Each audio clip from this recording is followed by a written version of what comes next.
말씀 씨앗을 심어요. 사랑하는 친구들, 말씀 씨앗 시간이에요. 오늘 말씀은 고린도전서 3장 말씀이에요. 다 함께 말씀 씨앗 심을게요. 고린도전서 3장. 성도 여러분, 이전에 나는 성령에 속한 사람에게 말하듯이 여러분에게 할 수가 없어서 세상에 속한 사람을 대하듯, 다시 말해서 그리스도 안에서 어린아이를 대하듯 말할 수밖에 없었습니다. 그때 나는 여러분에게 단단한 음식이 아니라 우유를 먹였습니다. 여러분이 단단한 음식을 먹을 준비가 전혀 되어 있지 않았기 때문인데 지금도 여전히 받을 준비가 되어 있지 않습니다. 여러분은 아직도 세상에 속해 있습니다. 시기와 다툼이 여러분 안에 있으니 이것이 바로 세상에 속한 것이고 세상 사람들처럼 행동하는 것이 아닙니까? 어떤 사람이 나는 바울파다라고 말하자 다른 사람은 나는 아볼로파다라고 말하고 있으니 세상에 속한 사람이 아니면 무엇이겠습니까? 도대체 아볼로가 무엇이고 바울이 무엇입니까? 나나 아볼로나 여러분을 믿도록 하고 주님께서 각 사람에게 할 일을 맡기셔서 일하는 일꾼에 불과합니다. 나는 씨앗을 심었고 아볼로는 물을 주었으나 자라게 하시는 분은 하나님이십니다. 그러므로 심는 사람이나 물을 주는 사람은 아무것도 아니지만 자라게 하시는 분인 하나님은 중요합니다. 심는 사람과 물 주는 사람은 하나의 목적 때문에 일을 합니다.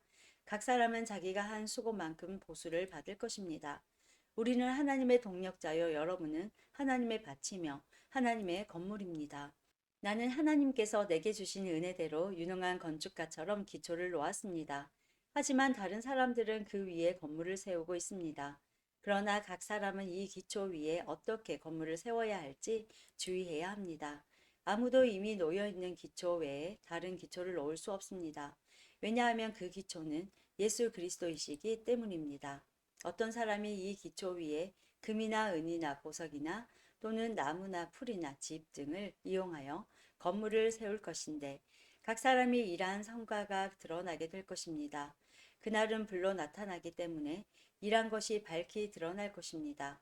그래서 그 불이 각 사람의 한 일을 검증할 것입니다. 어떤 사람이 세운 것이 그대로 남아있으면 그는 보수를 받을 것입니다. 그가 세운 것이 다 없어져 버리면 그는 손실을 입게 될 것입니다. 그러나 그 사람 자신은 마치 불을 거쳐서 살아온 것 같은 구원을 받을 것입니다. 여러분은 자신들이 하나님의 성전인 것과 하나님의 성령께서 여러분 안에 계신다는 사실을 알지 못합니까? 누구든지 하나님의 성전을 멸하면 하나님께서 그 사람을 멸하실 것입니다. 그것은 하나님의 성전을 거룩하며 여러분 자신이 바로 그 성전이기 때문입니다. 자신을 속이지 마십시오. 여러분 중에 어떤 사람이 이 세상의 표준에 따라 자신이 지혜 있는 사람이라는 생각이 들거든 진정 지혜 있는 자가 되기 위해서 어리석은 사람이 되십시오. 이 세상의 지혜는 하나님께서 보시기에 어리석은 것입니다.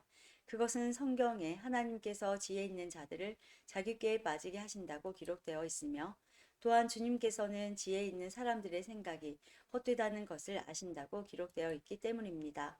그러므로 아무도 사람과 관련하여 자랑하지 마십시오. 모든 것이 여러분의 것입니다.